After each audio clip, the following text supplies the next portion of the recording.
And now, a math lesson. Let's say the Zaxby's chicken finger plate comes with 4, 5, or 6 hand-breaded fingers and 1 side of Zax sauce. Plus, you can try them with Zax sauce, honey mustard, hot honey mustard, tongue torch, teriyaki, wimpy, nuclear, barbecue ranch, sweet and spicy, insane. How many possible combinations does that make? Carry the 2 with the remainder... a lot. Zaxby's chicken finger plate. The sauceabilities are endless.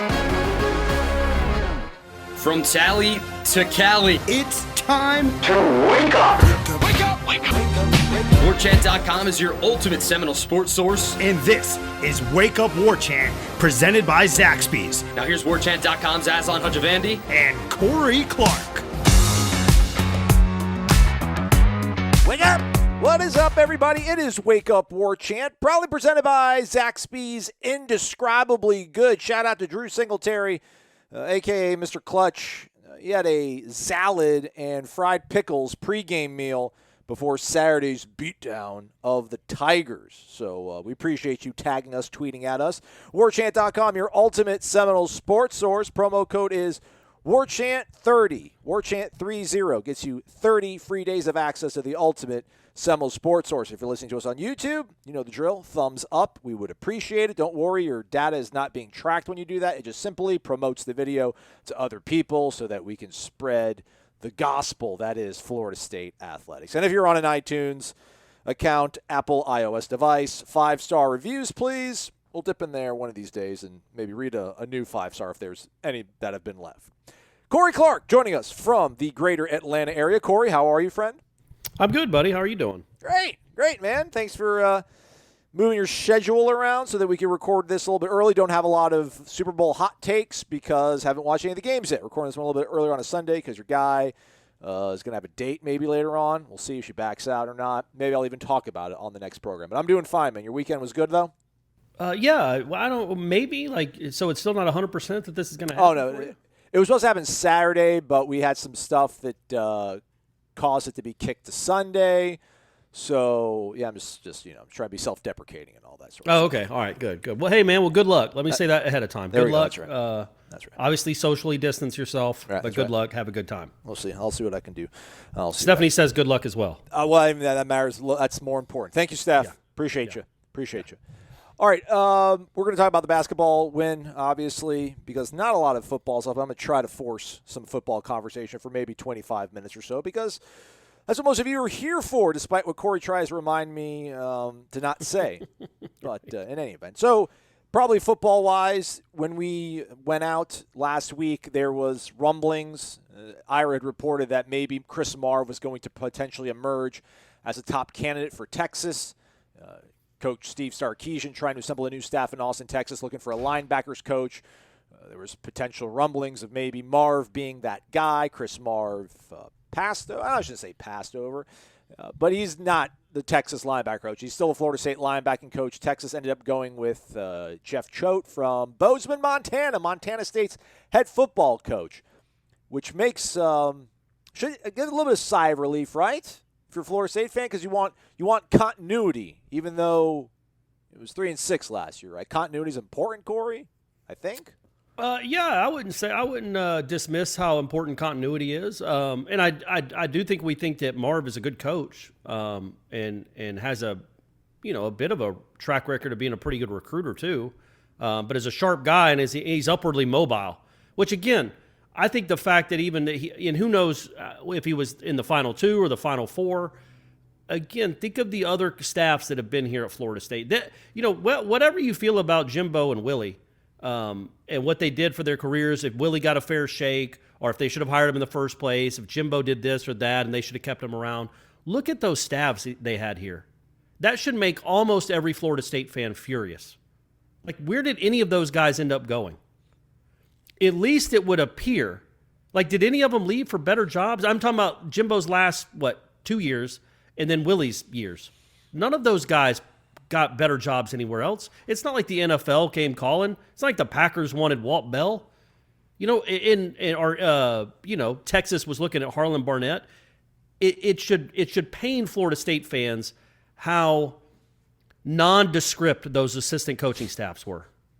And And maybe we have one now here too, but Marv at least is thought highly enough in the coaching profession that Texas is looking at him, which, in a weird way is a positive sign, right? That at least there's a guy or two on this staff that other schools want, because there weren't many on either of the last two staffs.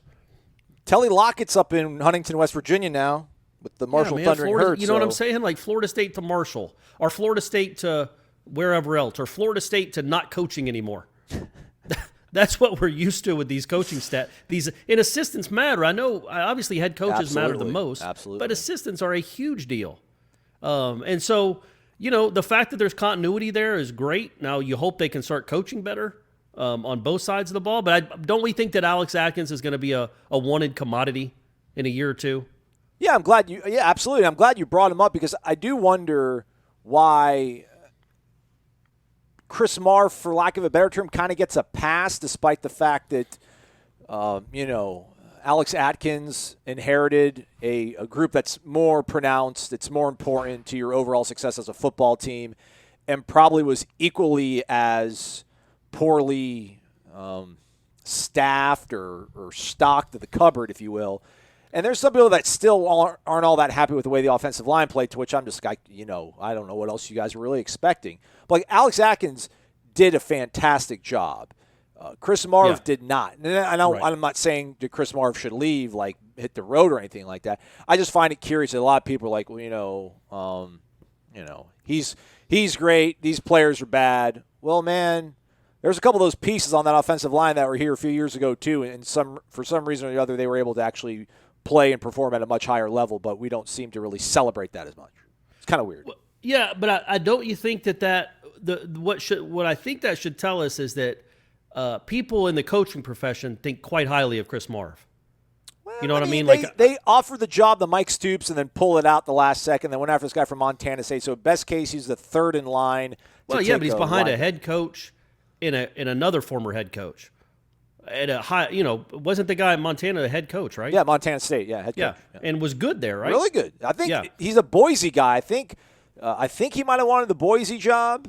Maybe when that didn't come his way. I don't even know if Boise's hired a head coach, but apparently he was one of the candidates. But yeah, go on. But yeah, to go from Vanderbilt to Mississippi State to Florida State to be in the running at Texas, we're talking about an upwardly mobile individual who probably won't be at Florida State for all that much longer, and is going to, as long as the linebackers improve, and is going to continue his ascent. Those are good people to have on a staff, people that are thought highly of in the profession. And if he's getting an interview at Texas or getting a look by Texas, he's thought somebody has told somebody. I just had a blank. Who's the head coach at Texas now? Sarkisian. Somebody has told Sarkisian, or Del Conte, I think, is the AD. Correct. About Chris Marv. So his name is it's not toxic, quite obviously. And other guys that have been in these staffs for the last 4 years, they could hold signs in Texas saying, "We'll coach for food," and they wouldn't get hired. So the fact that this guy is wanted and will continue to be wanted, Alex Atkins is going to be wanted. I think Dillingham is a guy that people are going to like and want over the course of their career. You just need guys on your staff like that. Jimbo's staff, when he won, was a good staff. And then it went bad real quick. Yeah, because, it's Sal. We never talk about Sal Sinceri. It's always Jeremy Pruitt when we talk about that defense. But Sal Sinceri was a pretty solid coach. So, I mean, this is like the no-duh question of the day to keep this thing rolling, give us some content football-wise to talk about. You've always kind of smirked and not smirked, but you've snickered and kind of rolled your eyes about all these football-only facilities and what you need to do to keep up with, recruiting and getting the right kind of players at your program and on your team. Our staffs, are we seeing what Alabama is doing? And I know Clemson's still successful, obviously. Ohio State's successful. These teams are constantly in the playoff. Oklahoma.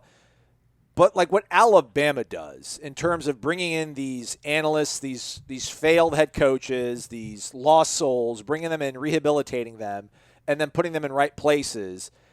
You look at Sarkisian, he took Kyle Flood with him, who used to be a head coach at Rutgers. I mean, they won like 9 games one year, 8 games one year, but he had a whole bunch of off-the-field stuff. Coach with the Falcons. I think he actually did coach with Sarkisian when they both were in Atlanta.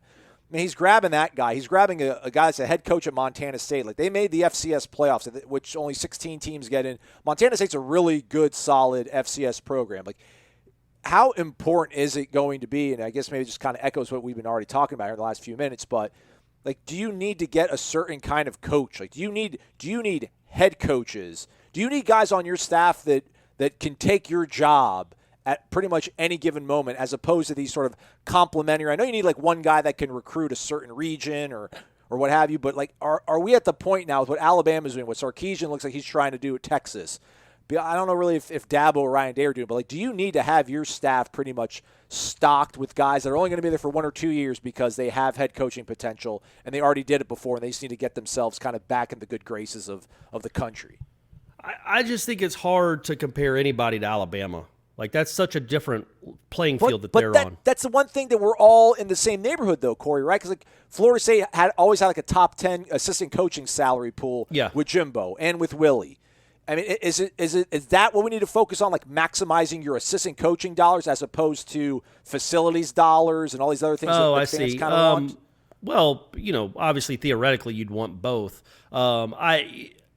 You've got to get good assistants. I feel my theory about the chicken or the egg is you're going to be able to you're going to be better quicker because of really good assistant coaches, not because you've broken ground on a football facility. So if you're saying like where the money is most valuable right now, and I'm not saying they're not using it well. We'll see once they have a real season to go through this.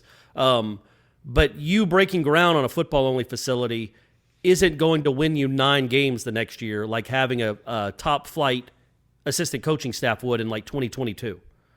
So, I hopefully the pie is big enough that you can do both because everybody else that matters in college football. But we all know Florida State is in a bit of a pickle here when it comes to finances. They're trying to compete with the likes of Alabama and Florida and Georgia, and they don't have the pie size, the oven. They don't have the oven to cook all the pies like those do. My analogies are getting worse, Aslan. I don't know. You're trying. I mean, I didn't tee you up there all that well. It just Florida State, like we're not going to be able to build the $150 million gold standard palatial football complex thing, right? We're not going to have the TV revenue that the SEC network is getting. So instead, and you still need to build those to a certain degree, obviously. But it wouldn't even almost be easier to get money from your boosters if you're like, we're going to go after just the absolute creme de la creme assistant coaches. And there's some guys on this staff, like Alex Atkins, obviously a guy that we've talked about, but like Marcus Woodson's a guy I think that's a really good. He's got really good relationships, really good networking in the Southeast, but I don't know if he's like a guy that's going to be tabbed as being like a head football coach anywhere. And I don't know how many more of those guys they really here are on that staff. Maybe Kenny Dillingham's one of those guys you think, although he's really super young. I mean, I think UMass would maybe hire him, but I just feel like we want to be as good as like Alabama. We can't compete with them financially and in all these other realms, but assistant coaching salaries is certainly something that we can do. But I guess it's easier said than done to try to get a whole bunch of motley crew of ex-head coaches to come, work for a guy that maybe they don't have connections with. Look, man, I imagine Bill O'Brien taking directions from Mike Norvell. Like, Nick Saban is maybe the best football coach that's ever lived. So a head coach from the NFL will defer to him. We'll have reverence for Nick Saban, and we'll do what he tells him to do. But is Bill O'Brien or Will Muschamp or any of these other guys that have been head coaches, are they going to be willing to be in a subservient role to Mike Norvell? I don't know that Florida State can go that route. And I'm not saying that's not a shot at Mike Norvell. I don't think there's any other coach. There's no other coach in the country that does this kind of stuff. It's just Saban. Because Saban is a career reviver, and they've seen it. So they will go, Bill O'Brien will swallow his pride and go get yelled at by this college coach for a year or two, and then he's going to have another job somewhere else, just like everybody else has that's come through the Saban tree. And then nobody will be talking to the media because every college football program in America will have freshmen can't talk, assistant coaches can't talk, and all those other Saban policies. But I don't think, again, that's what I'm saying. It's Alabama's off by itself. Florida State can maybe compete. They're not going to be able to get head coaches to come be assistants, and you're not going to pay. Florida State's just not going to pay $1.3 million or whatever it would take to get somebody like that to be a coordinator. They're just not going to do it. I'm not going to say they have to do more with less. They just have to be smarter with their money and make good hires, and they might have. Again, The defensive coordinator, we understand. We understand there's a lot of eyes on him. They're going to be watching him like a hawk this year to see if it gets any better. And if it doesn't, you better go spend some money on a good coordinator. But, yeah, you're not going to get Dan Quinn to come be your defensive coordinator. It's just not going to happen. And I'm not Who else should I have said? I was trying to think of another NFL defensive coordinator. That was a really good one. That was Gus Bradley or something. But, that's good because Dan Quinn cut his teeth in college. I think Gus Bradley did as well, too. And I'm not trying to say that Florida State is not spending right on the assistant coaches. And listen, they went after Bob Stoops, man. They went all in after Bob Stoops. So they didn't approach him with, hey, we got a really nice, attractive package here. It also includes a membership at Golden Eagle Country Club as well as Capital City Country Club. 4 years, $20 million. What do you think, Bob? And there's a Whataburger? Yeah. Right down the road? Yeah, Zaxby's. Go there anytime. We'll deliver it for you. Yeah, so, Florida State went after it, and now they had to pivot and go to Mike Norvell, and we're here now. So, I'm not complaining. Just one of these things that I kind of just wondering as I see, and then what it does, man, when you bring that up, it just makes me mad. It makes me mad that this is the state of college football. Yeah. It's like the New York Yankees and a bunch of, Tampa Rays. Yeah. And look, the Rays manipulated the system, and they're incredible at scouting and incredible at doing what they do in the analytics. They came within a game of winning the World Series, but it's really hard for them to compete like that. They have to be otherworldly in pitching, in evaluation, in development, and scouting to even have a chance at that payroll. Most teams with that payroll are the Pirates. So it's like the Yankees and Dodgers, and then the rest of the league is made up of Pirates, and that's what's happening. The gap is widening, and it's because of the finance, and it's because one school can literally afford to do whatever they want to do. Well, not one school. One school has Nick Saban and can afford to do whatever they want to do. So you get really, really good really good coaches to come and be assistants and swallow their pride for a few $100,000 a year to revive their careers. And that's not going to happen anywhere else. You got all those quality control analysts that nobody else has or can afford. They have 50 of them. It's a full football team just of quality control assistants, and it's nobody else is on that playing field. So, but all that is to say, Florida State shouldn't worry about Alabama right now. Florida State, again, I made this point, they need to worry about Louisville and Boston College and Syracuse and NC State because you are on a level playing field with them. In fact, you're above them because you have the history and tradition of what I dare say is an iconic brand. Uh-huh. And so you should always be above them. They're not paying their coaches any more money than you are. You're paying your coaches more money than they're paying their assistants. And you have a better fan base, more history, more tradition. You recruit in a better state. You should be much better than them. So get to being better than them, and then we turn our attention to Alabama. Right? Does that make sense? Like, you know what I mean? Like, let's get Florida State to be the second best program in the ACC. And then you flip the dial and say, okay, what do we got to do? What does Florida State have to do to get to overtake Clemson and get on par with Alabama? Also, out west, someone's kind of maybe trying to do this. Herm's got Marvin Lewis and Antonio Pierce trying to at least Marvin Lewis has got former head coaching experience in the NFL. Pierce just a former player, but right. So it doesn't work everywhere. Looking to buy a home? Who isn't? First, though, you'll need someone in your corner, so turn to the experience and savvy of Home Financial Group. Home Financial Group offers products for any prospective buyer, whether FHA, VA, conventional, or commercial loan, and hard money for investors looking to generate wealth. Get a hold of Ryan. He's a Knoll, 954-358-9247, 954-358-9247, and his team can put together a fully documented pre-approval so you can search with total confidence. NMLS number 1314679, Sunrise, Florida. All right, so to pivot then, Corey, since we really can't compare ourselves to Alabama then, and Clemson and Ohio State and all these other programs are being successful, they don't necessarily have this sort of litany and this army of ex-assistant coaches and all these kind of things. They obviously have really good players, which helps. You need good talent to win these games. So I do wonder, I think we'll be having some stories up on Warchant. Ira, I think, is working on a piece with some of the 6th year, maybe 7th year in some of these guys' cases. Guys like Bavion and Emmett Rice try to get together with them and see their motivations for returning to Florida State in 2021. So I ask you this, these guys, part of them, unfinished business, but I think they want to obviously put together another better year of tape so that they can continue this game that they play, that they love, as perhaps their vocation in life. Right. And guys like Jermaine Johnson have obviously arrived at Florida State to boost their NFL stock because they were at winning programs. So another chicken and egg thing here, Corey, and this almost kind of goes to Willie Taggart's whole ethos about when he got here, the first thing he saw was players that just weren't having fun. They weren't celebrating. They need to have fun, and then the success will come.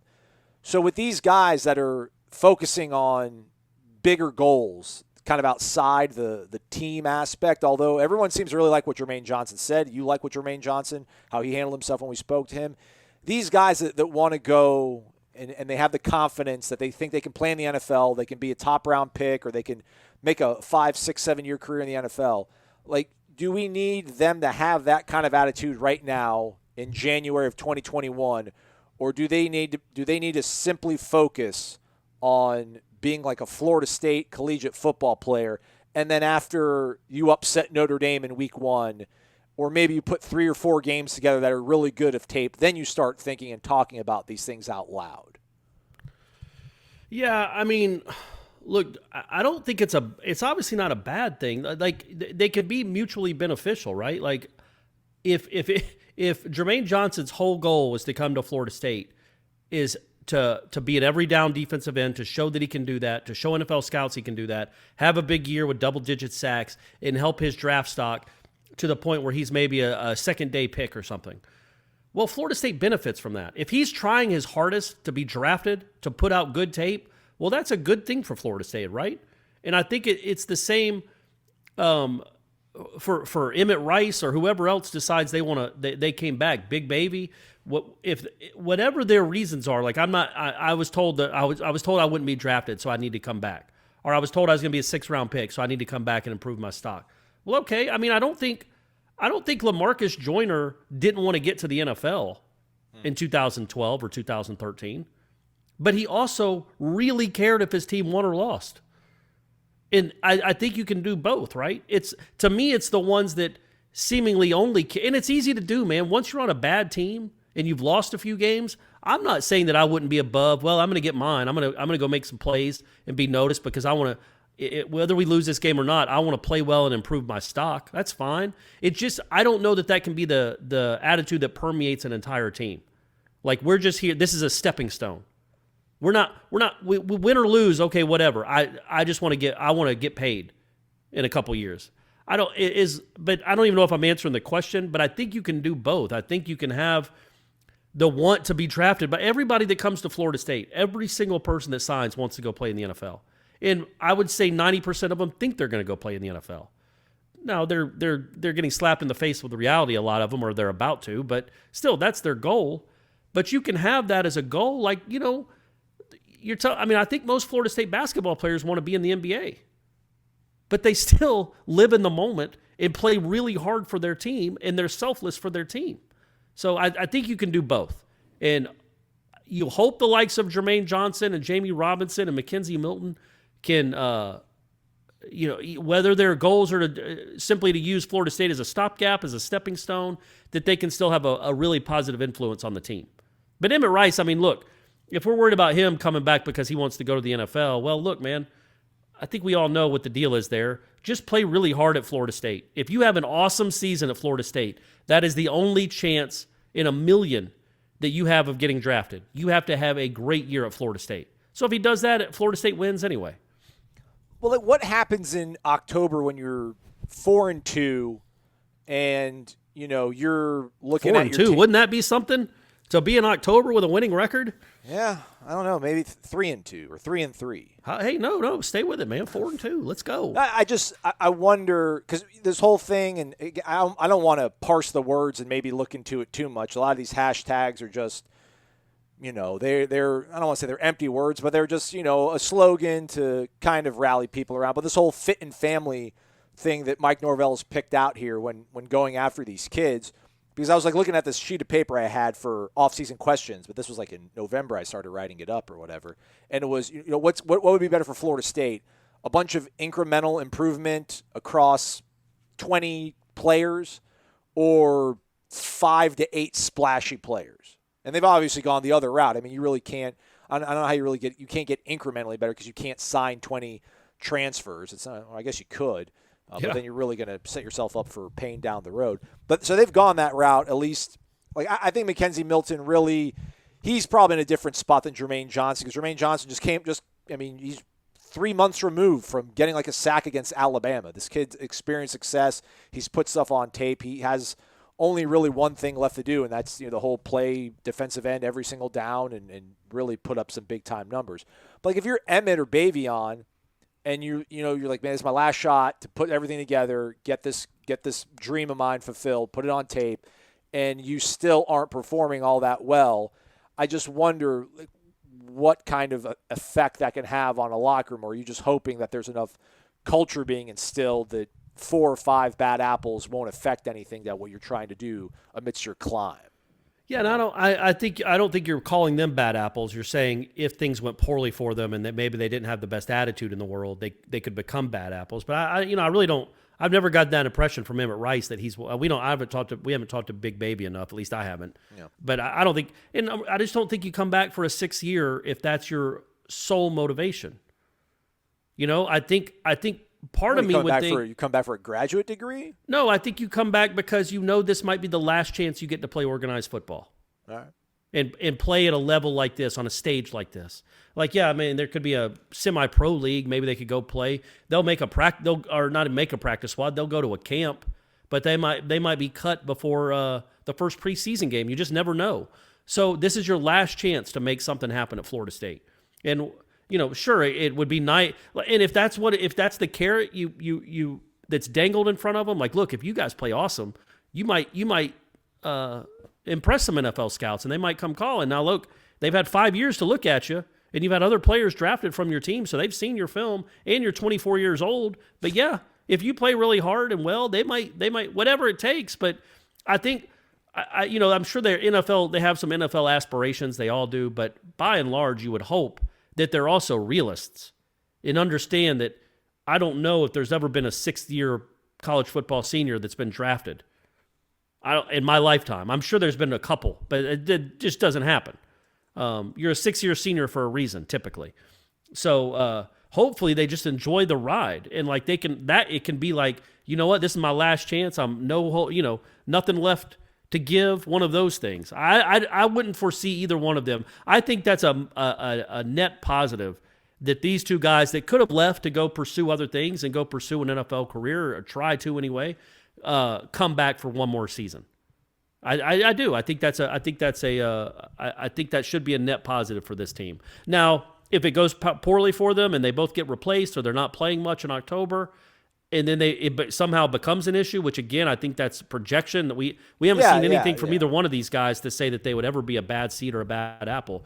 But if that happened, then I think we might see what we saw this year with some people. Yeah, that was bad term. I'm just saying it's the natural disappointment kind of sets. Yeah. In, Yeah. I'm not trying to say that. I don't really think there were quote unquote cancers. Or no, I don't either. I think Norvell got guys that wanted to leave in the middle of the season left. They were gone. Everyone else that stayed in that locker room, by and large, was still coming to practice and doing their job. So I don't think there's a lot of guys. And James B. made a comment when I talked about this a few weeks ago about, like, Aslan, you've never had a job where there's been like a jerk that's come in and not held up their end of the bargain. I'm like, oh, absolutely, man. But I haven't let that, I won't let that affect me. I'm not going to let someone else coming in, not doing their job right, have me come in. I'm going to mail it in too. Right. But then again, that's me when I was 26, 27 years old. If I'm 20 years old, I don't know. But when I played competitive sports, man, I went out there, I hated losing, man. I absolutely hated losing. So I never would relent no matter what would happen. Anyhow, we're 223 days away from kickoff. So buckle up, everybody. I just wonder, Corey, I don't know if Willie Taggart's tenure here would have changed if they would have won that first game against Virginia Tech. Maybe 19 plays out more favorably if they beat Boise. I don't know what would happen. I really don't know what would happen this year if they would beat Georgia Tech. I don't know if that would have propelled them to play harder. against Miami. I really don't know. I just, with everything that's happened these past few years, man, we're going to enter this game at some point, here in the next few months, just talking about how important it is to get started off with a win. I just think with everything these guys have been through, like these six-year guys that have come back, now you've added new players as well, and there's going to be all this big buy-in, this family, and we're all in, and et cetera, et cetera. Like if you can't, I just wonder if this game will be that much more defining for Mike Norvell than any previous game for like Willie Taggart.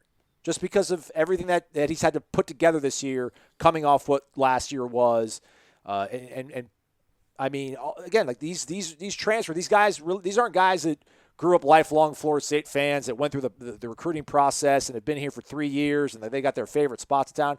Some of these guys are mercenaries, man. So it's going to be a kind of an interesting dynamic. It's just these are the things I ponder again as we're 223 days away, Corey.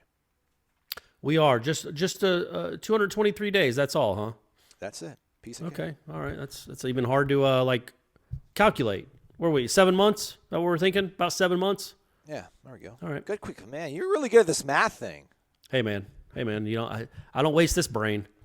It's the only thing I could do well in math was division, not so much, but multiplication. I was like the king of the multiplication tables when I was a kid. Like I just memorized them so quick that, 9 times 7, I would know it before any of the other third graders.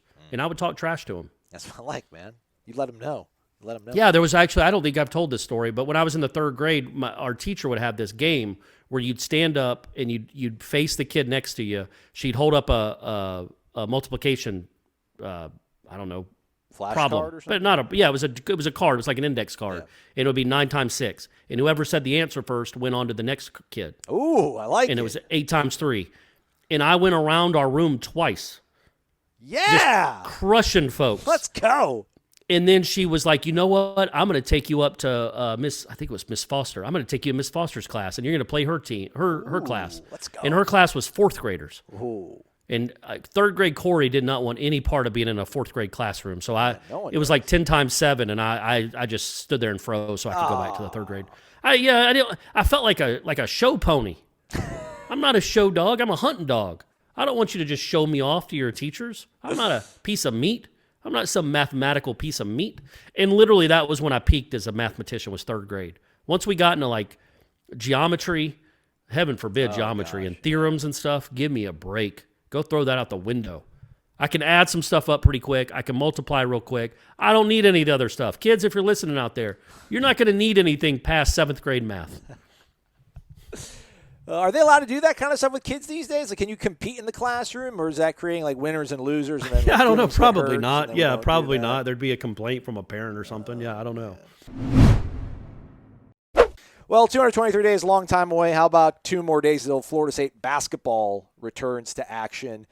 4 straight wins after Saturday's absolutely dominating performance over Clemson. This team's looking really good. They're quite confident. I think Raquan Gray said that they feel that they're the best team in the nation, or maybe have the potential to be the best team in the nation. I don't know if he meant in the present tense or the future tense.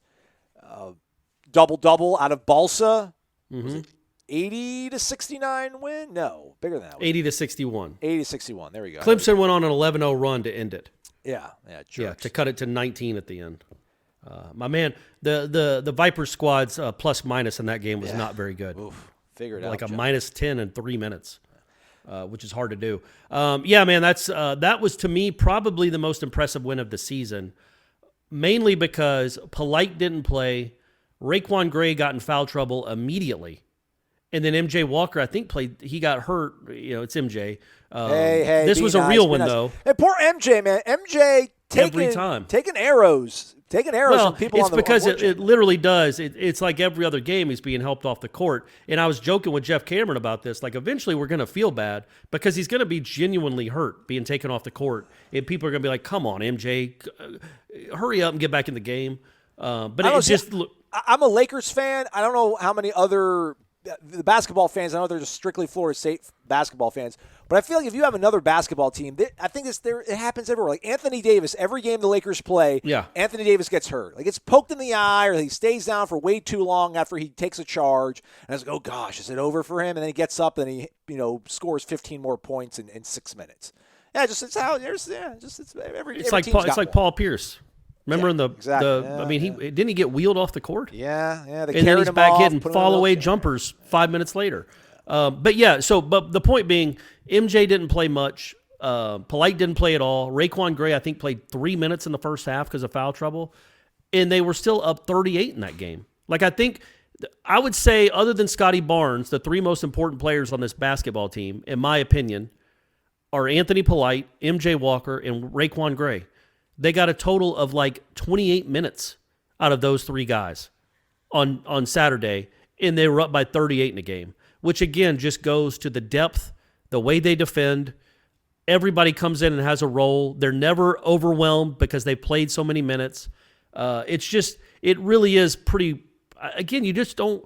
If Duke or even Virginia or name any team, if one of their starters doesn't play at all, the other starter goes out with a head injury, another starter gets in foul trouble and plays 3 minutes, they're not up 20 points in an ACC game with three of their starters essentially not playing. But Florida State's up 20 at halftime, and they balloon it to 38 midway through the second half. I thought utterly, utterly impressive what they did. They defended. They're starting to defend like they need to defend. They were really kind of all over the place for a long stretch of that game where it felt like there were like 9 guys on the court defending Clemson. And then they can shoot it, man. This isn't a fluke. They're a good shooting team. And even with their best shooter not playing at all, Polite is shooting like 53% from three. Overwhelming performance. And this stretch of 4 games is probably, and again, this doesn't mean this is the best team we've ever covered or the best Florida State team of all time. It's probably the best 4-game stretch a Florida State team has ever had. I mean, this is nuts what they've been doing. They got to the NC 2A finals against UCLA back in the day, Corey. Come on, man. Show some love. Well, yeah, but back then, Aslan, you only had to win 3 games to get to the final, not 5. So it was different back then. But yes, that team. I'm talking about maybe in our lifetimes. The modern era. Since I've been watching, it's been the best. Because look, I looked it up. They played 160 minutes in the last 4 games. Obviously, they've trailed for exactly 5 minutes of 160 minutes. They've had leads of what I think they had a 38-point lead, a 39-point lead on NC State, a 38-point lead on Clemson, or vice versa, and a 24-point lead on Louisville. The only close game was the North Carolina game, and they had an 11-point lead in that one. It's been remarkable what they've looked like since they came back from the break. Are we peaking too early, Corey? Yeah, I don't know if I believe in all that. Yeah, you would like them to be playing like this in March, sure.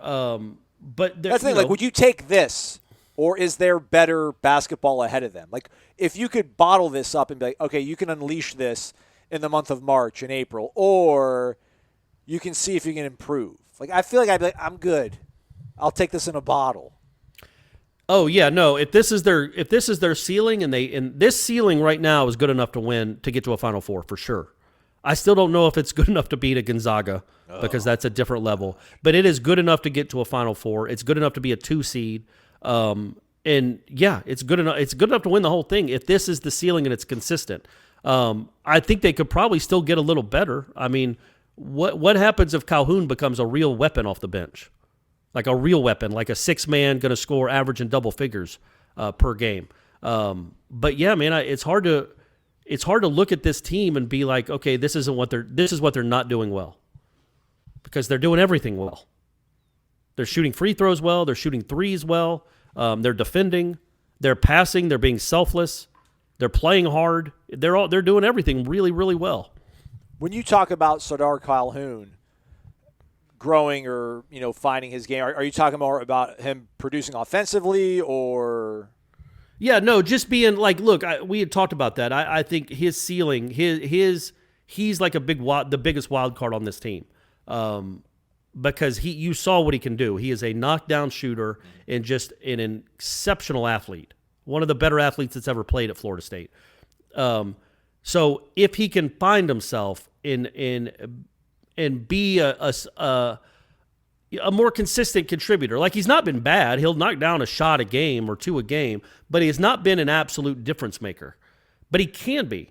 Like, there can be a game or 2 when it matters against a good team where he can turn a close game into a rout by going on a run just by himself. I think he's that kind of offensively talented player. And yeah, he's going to struggle defensively because he's been here for 5 months and there was no real offseason. So there's going to be some struggles there. And he's not what he needs to be defensively. But he's, according to Leonard, he's getting better every day. Raekwon said he's getting better every day. And his offense is just scratching the surface, man. I can't imagine how many points he'd put up if he played 32 minutes a game. But then the problem they have right now is how many points would he give up? Because I don't think he's 100% confident doing what he's supposed to do with the defensive schemes yet. But that'll come. Yeah, man, it's just imagine that. I legitimately think Sardar Calhoun can play in the NBA. I'm not saying he will, but he certainly has the talent to play in the NBA. And whether he's here for 2 years or 3 years, I think he'll get an opportunity in a camp somewhere, and he might make a roster. He might end up being an 8-time All-Star. Right now, he's the 9th guy on this team. That tells you, like, he's not the first guy off the bench. He's not usually the 3rd guy off the bench.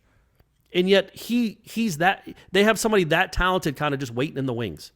And every now and again, he's going to do what he did on Saturday and just kind of put a game out of reach and knock down every shot he gets. And he's unguardable because it's not like you're going to block his shot. He jumps out of the gym on his jump shot even. So, yeah, it's a really intriguing team, man. It's a really Scotty Barnes had 7 points. Polite didn't play. Raekwon didn't play in the first half. MJ left in the second half. None of their big-time players had huge games by any stretch, and they were up 38. That's not normal. So good job, Leonard. You're doing a good job, buddy. You got the Corey seal of approval. Fantastic. All right, man. Anything else you want to add on the way out? No, just that I love you and I love everyone. Piece of cake. Including my son. All right, nice. We'll be back later this week with a live show and then a Renegade Express. We're kind of in that off-season, not really off-season mode. I think we'll probably get some of these newcomers as well, again, football-wise interviews, so look for that over on warchant.com. And the aforementioned story with some of these returning seniors, Bavion, Eraser, etc. Mm-hmm. Hey, good luck on your date, too. Appreciate it. Thank you, Corey. Appreciate it. He's Corey. I'm Aslan. Thanks for listening to Wake Up Warchant, presented by Zaxby's. Indescribably good. Warchant.com is the ultimate inside source for FSU football and recruiting.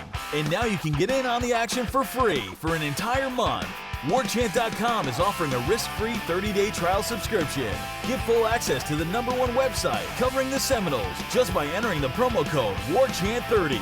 That's WARCHANT30. Sign up and get in on the world's most active FSU message boards. Receive breaking news, stories from our award-winning staff, plus get exclusive interviews and videos. Just enter the promo code WARCHANT30. Warchant.com, your ultimate Seminole sports source.